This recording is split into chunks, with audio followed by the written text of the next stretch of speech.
Good afternoon, ladies and gentlemen. This is International Master Bindi Cheng, and today I'm going to be doing something different. So I'm not going to do a 5-minute or a 3-minute or a bullet commentary. I'm going to go and analyze one of my games that I played last weekend at the Toronto Labor Day tournament.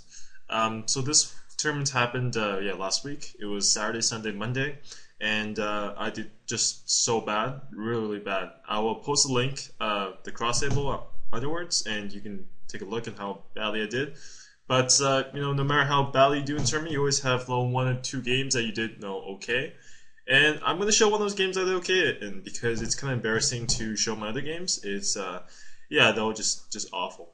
So I actually was about to start right away, but just want to let you know that I could not find my score sheet. I have all the other 5 games, but I don't have this one, so it's quite a fail. But I still remember enough. So I'm probably just going to post it just for my viewing pleasure because then I will have like a virtual score sheet online. So I'm playing against Liam Henry. I think he's a master. I'm not sure what his rating is. I think it's like 2300, somewhere around there. And it's pretty funny actually because this is the second time I've played him. First time I played him, it was in around 2006 or 2007. I think 2006. It was Canadian Junior. I was about 2200 back then, maybe a bit lower. He was almost master at that time too, and we drew that game. It's been quite a few years since I played him now, and it's been like 6 years now. So since then I've got to IM. He's still around the Masters. So I mean that's that. So let's see what's going on here. So I'm white and he's black, and decided to play King's Indian. I normally would not play King's Indian. I would play Trumpowski.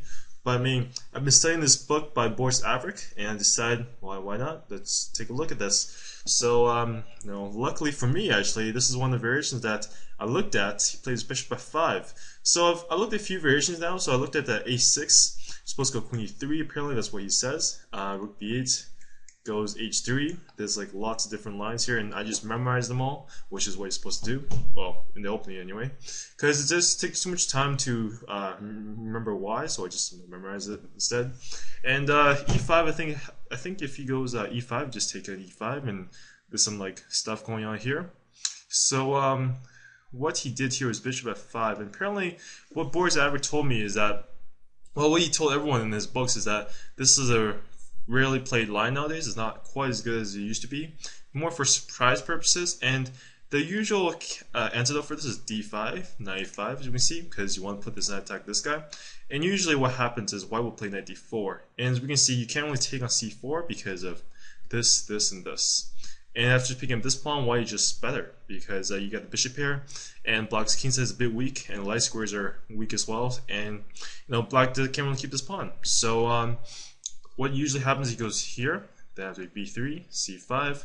Now, it's probably a good idea not to go knight c2, because then he can just play like a6, b5, a really fast Yugoslav, and usually most people, I think, just take it, or knight c2. I think I would just have taken it and gone bishop b2, and this kind of positions is usually a bit better for whites, just because of more space. My bishop targets this diagonal, my bishop targets this diagonal, and I kind of just want to exchange off this bishop for this bishop, just because then play will be a lot easier for me. And most times I don't think I can lose this kind of position, unless of course I play like I did in Labor Day, which means that I probably could lose this position. So with that in mind, I decided to just go knight d2 and see what he does. Now this is what usually happens here.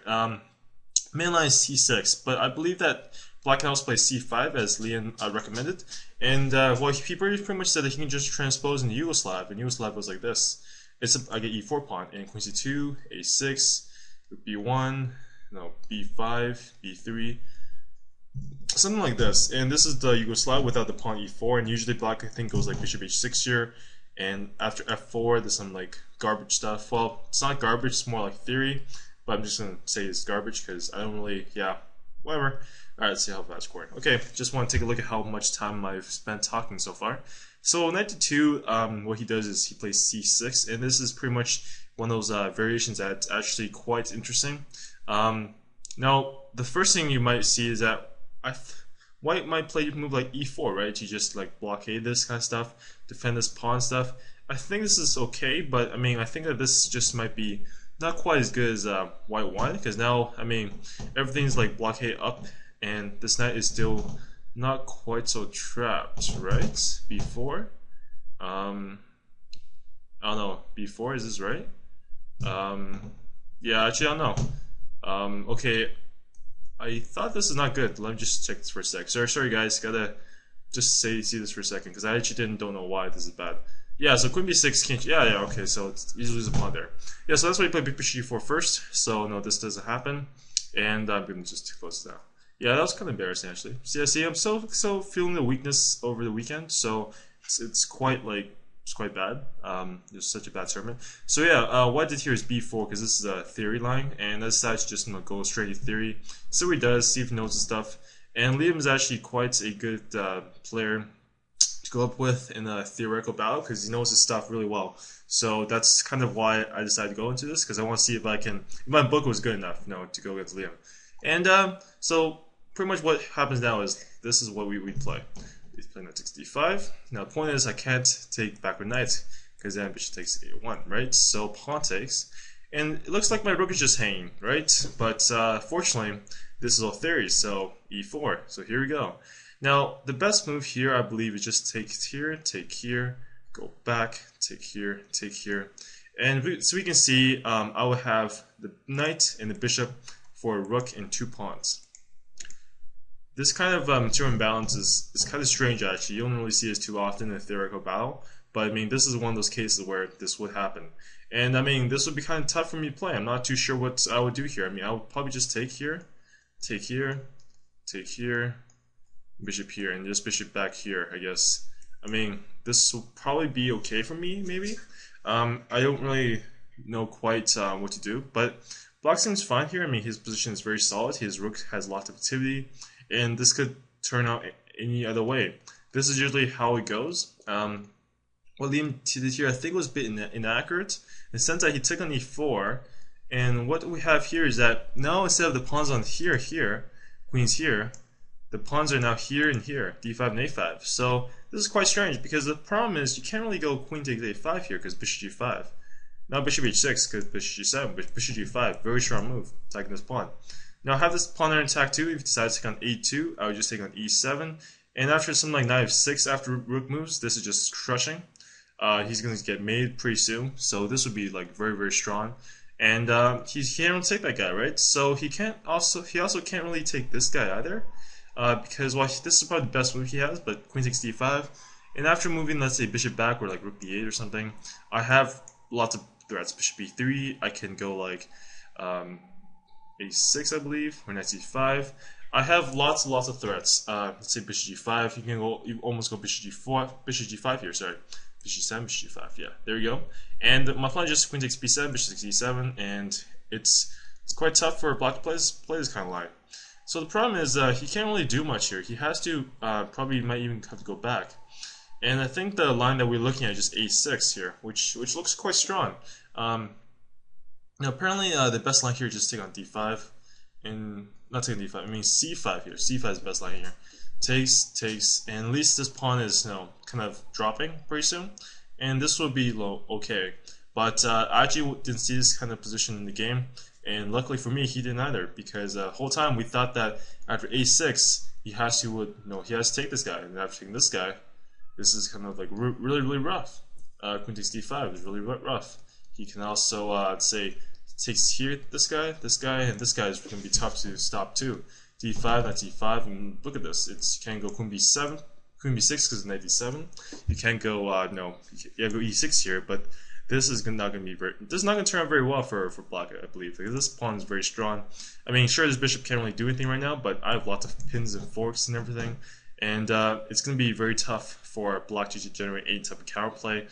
Plus, if you ever take this pawn down, I'm going to just do a bunch of other stuff. So luckily for me, neither of us were machines, so we didn't really see this line. So he plays c5, which is the safest move, I believe, because it's hard to see this kind of stuff in a game. And I think I played bishop h6 here, yeah. So pretty much my idea is I want to change up these bishops to make sure that his king is a bit weaker and I can attack it a lot easier. So queen 2 does two things here. I defend this bishop here so he can't take it back, because this is probably going to be very, very bad for him. And I defend this pawn. So it's two good things that I'm doing right here. And so one of my plans is going to be take on g7, f4, f5, You can also try h4, h5 here. So these are two like very key ideas here for me. I gotta weaken up his kingside somehow, and like this, you gotta make sure that something go like you gotta do something here. Otherwise, I'm not really gonna get much. And the thing I'm worried about is actually his queenside pushes. His queen, he has all 8 pawns left, right? And his pawns can push up really fast. So it's something that I'd be really aware of, and probably be a bit scared too. Just because it doesn't really happen too often that I'm gonna get like a crushing kingside attack. Even though it looks like I want pieces there, this is all the pieces I have left. I don't have anything else. So if this doesn't work out, I'm probably gonna lose the endgame. And so here he makes a bit of an inaccurate move. Actually, play rook c8. I believe that if you want to, you should play something like rook b8 and just go b5, b4 immediately. He has to create some kind of counterplay, so it doesn't matter if he like lets me en passant this pawn. Anything's good. But I think he told me that he was playing with rook c8, c4, c3. Now the problem with this idea is actually twofold. So the thing is, this c4, c3 looks fast, but it's just a distraction. It doesn't really do much. And as we can see, after I take on g7, takes, and then queen c3. So the point is that he plays f6, and then g5, using the pin, and to go here, right? So king g8, f4, and decides to play, I think he decides to play f6, which is, I thought it was forced. Otherwise, I'm going to play f5, f6, and he was going to play f6 anyway. But maybe he should have gone for queen d7, actually. Queen d7 was probably one of the best moves out there, just to blockade this diagonal. So I actually made a bit of an inaccurate move here. I should have gone bishop h3 right away. Here, bishop h3 right away, yeah. So I should have gone here right away to force the rook somewhere and then go f4, f5, because then we won't have this queen d7 possibility. But I mean, as I've said already, I was playing really bad, and I just missed a lot of like really key, accurate moves that wasn't being very accurate in my games at all. So here, luckily, he decides to play f6, which is bad as well. He's now get bishop h3 in, and fortunately for him, he has to move his rook again, and he doesn't really want to go rook c7 because this would just lead to like a triple fork if I ever get knight g5 here. Something like bishop e6, and I say knight g5, and now I just want my bishop back, and voila. That will be really bad for him, right?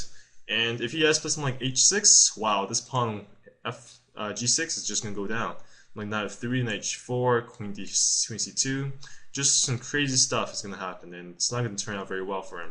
So here he decides to play rook b8, which I thought was forced. After play bishop e6, plays king g7, and now I believe that I had like a few good ideas here, but I wasn't able to execute correctly. Here I think maybe f5 might have been stronger, just going for this kind of stuff. So one key variation could be b5, takes or not, h4 I think. And the idea is pretty much go out play f takes g6 and then h5 to weaken up his kingside a bit more. And this would create some kind of imbalance in the game as well. I would have to maneuver my knight around a bit, knight 2, knight 3, knight 4, something like that. Hopefully these pawns won't move too fast, and this could be a game. I'm not going to analyze with Houdini, because Houdini's just going to make me look stupid. So, yeah. But I believe that f5 was one of the moves that I could have tried, and I think that's what Liam recommended too, f5. But I decided to play g4 instead, so because I really wanted to get some kind of forcing play going, because I couldn't really see exactly how I was going to attack him f5, h4, h5. So I decided to play g4, and I thought this was an interesting idea. Now after he plays b5, it's important for me not to en passant this, because I don't want to give him any type of counterplay at all. You gotta make sure that he stays stuck in his base for as long as I can make him, because then I can give myself more chance to attack. That's why I said rook c was a mistake, because it gives me the tempo here on bishop h3, letting me go to bishop e6, which is actually really key in this game. So what happens now is play g5, and after b4, which is I think forced, he can't really let me stay on this diagonal. So let's play queen h3, which leads to this kind of stuff. Now here is actually the most important part of the game. At this point, I thought I was like almost winning here. I thought this must have been winning, but after using like some kind of high-tech analysis, I discovered that it wasn't quite as good as it seems. Let me just test how fast, 14 minutes, okay. It wasn't as good as it seems, and I think that I might have misplayed something around the corner, but I was kind of too lazy to check because I was feeling really sad and depressed. So I decided, no, whatever, I'm not going to check it. But I think that, something might have gone wrong. I'm not too sure what was going on, because here I think he recommends f5 as the best move. That's why I thought he was going to play as well, actually, f5. And I was going to go queen h6 here. rook f3. And the point is he can't take this guy because he's this guy, obviously. And I was actually looking at this variation with g8, rook h3, g7, h3. And I thought it's a queen f8, I was good, right? Knight takes f5. So pawn takes, and let's watch this variation here for a second. There you go. Yeah, so g6. Yeah, there you go. So I'm right here. Yeah, g6. So he has to pretty much sack this for it. I thought this was probably winning for me. I mean, his pawns are not that fast, right? And I can probably just catch up to it. But fortunately for me, he has a very important move here. Queen e8. This stops everything here. I don't have this anymore because of this, right? Or actually just rook takes, which wins. So I don't have anything here. I'm pretty much just done. So what I was going to do instead, actually, I was going to play knight g3 here. But after rook g7, same kind of idea. I can't do this. You know, I really want to do this, and I thought this was unstoppable. But queen e8. Oh, sorry, queen e8. So I mean, I don't know what would have done. I would have had to. I mean, this is just weird because I didn't really expect something like this to happen. I was probably gonna have to play knight g3, and I was to play h4, h5, h6. Like literally, this is the only plan I had. Can't go rook f3. You know, I gotta do something like this. But I don't know how fast this could be because I mean, this looks like I don't know. I'm not sure how this is gonna turn out. So let me just take a look at this for a sec. Yeah. So I mean, here. Yeah. Look at this. I mean, who do you think this is fine? He actually took on g5 that way. He took on g5. But he plays f5 in here. What the heck? Yeah. So knight g3, c4. Yeah. This is just strange. Like I thought I was winning, but I mean, this is ridiculous. I'm not gonna say anything. This is just ridiculous. Yeah, I guess Houdini thinks f5 is best. I just couldn't really see like what to do here. So I mean, now I'm actually looking at this game after analyzing this again. It makes me more sad. Actually, wow, this is actually a really sad game. Okay, so now that I got my self-pity out of the way, let's take a look at what he did here. So f5 is not is probably the best move here, I thought, and this has been a very tough game for me to win. I'm not sure how exactly I will have won this, but luckily he decides to be he decides to give me a shot. He decides to let me go for this. So I take g5, and I take g5. Now let's see what the Houdini analysis says. What is the best move here for black? So let's play h6, eh? So okay, so this is what's going on here. So h6 is what he played. All right, so let's see h6. Yeah, so h6. Oh, so I'm good here. Yeah. So f6g5 is bad. I knew it. Yes. At least I got that one right. Yeah, f5 is the best move. Yeah, h6g5 is bad. Yes, I knew it. All right. So here you go. Now I'm pretty happy now. The next g5, h6, and now I see a really lucky move for me. Actually, I didn't really see this until pretty late in the game.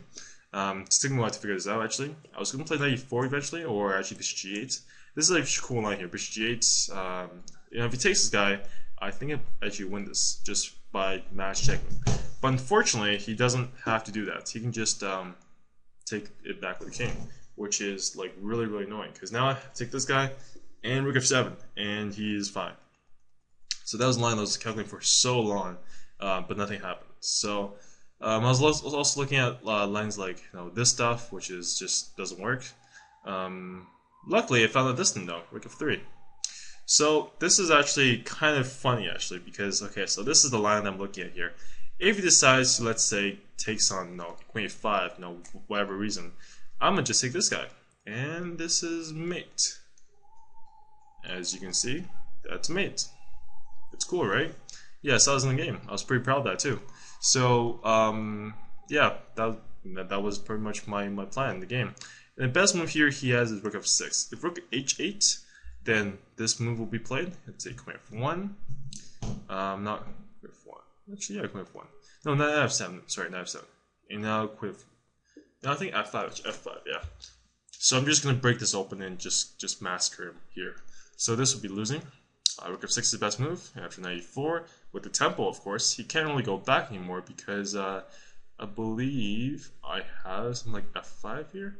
Oh, I don't want to look at Houdini analysis here. I really don't want to, but I mean, just queen g4 actually. I'll just be queen g4. I'm ignoring Houdini analysis. Just go queen g4. This looks like winning just because of this pawn here. Sorry, this pawn and push pawn, and this looks all good, right?